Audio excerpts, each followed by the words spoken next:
پچھلے 24 دنوں میں جو سوالات یا قیاس آرائیاں میرے حوالے سے آپ لوگوں نے کی ہیں، تو میں اپنی اولین ذمہ داری سمجھتا ہوں کہ میں آج آپ کے تمام ان سوالات کا جواب دینے کے لیے حاضر ہوں، جس کے لیے میں روز اس بات کا اعادہ کیا کرتا تھا کہ میں کل پریس کانفرنس کروں گا، آج کروں گا، لیکن کسی وجہ سے میں نہیں کر سکا۔ اب آپ کے ذہنوں میں میرے حوالے سے یہ سوالات گھوم رہے ہوں گے کہ میں پچھلے 24 دنوں سے کہاں غائب تھا۔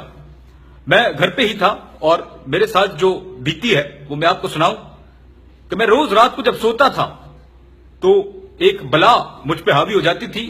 اس بلا کے انگوٹھے نہیں ہوتے، اگر انگوٹھے ہوتے تو وہ آپ کا گلا جو ہے دبا کے سانس بند کر کے آپ کو مار سکتی تھی۔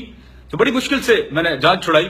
اتنی حاوی ہوتی تھی کہ میں جاگا ہوا ہوتا تھا، مجھے سب نظر آ رہا ہوتا تھا، میرا دماغ جاگ رہا ہوتا تھا، لیکن میں اٹھ کے ایک گلاس پانی تک نہیں پی سکتا تھا۔ اس کی وجہ سے اب میری گردن میں بھی سویر قسم کا ہیڈیک ہو رہا ہے، لیکن اس کے باوجود میں آپ کی خدمت میں حاضر ہوں آپ کے سوالوں کا جواب دینے۔ سوالوں کا آپ سلسلہ شروع کر سکتے ہیں۔ میری کمر میں بھی بڑا درد ہے، بہت سے حکیموں کو میں نے دکھایا، حکیم کہتے ہیں کہ آپ تمام کام کریں لیکن وہ کام چھوڑ دیں۔ اب میں ان سے یہی میں نے کہا کہ میں وہ کام نہیں چھوڑ سکتا، وہ مجھے جاگنگ کرنے سے منع کر رہے تھے۔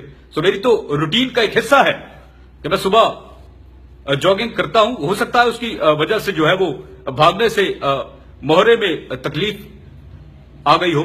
بہرحال سوالات کا سلسلہ آپ شروع کر سکتے ہیں، لیکن ایک ایک سوال کیجیے۔ جی آپ کیجیے۔ جی نثار صاحب، یہ لیک کس نے کی؟ نثار صاحب، آپ جی ٹی روڈ پر نظر کیوں نہیں آئے؟ نثار صاحب، یہ شریف فیملی نیب کے آگے پیش کیوں نہیں ہوئی جی؟ نثار صاحب، اب یہ نون لیگ کا مستقبل کیا دیکھ رہے ہیں؟ نثار صاحب، کیا آپ شریف فیملی سے سخت ناراض ہیں؟ نثار صاحب، تار پہ بیٹھی چڑیا اگر بیٹھ کرے وہ زمین پہ گرے گی یا نہیں؟ آپ تمام صحافی حضرات کے سوالات میرے سر آنکھوں پہ، لیکن آپ کے ان تمام سوالات کا یقین جانے مجھے کوئی جواب نہیں آتا۔ شکریہ۔ پریس کانفرنس ختم۔ اللہ حافظ۔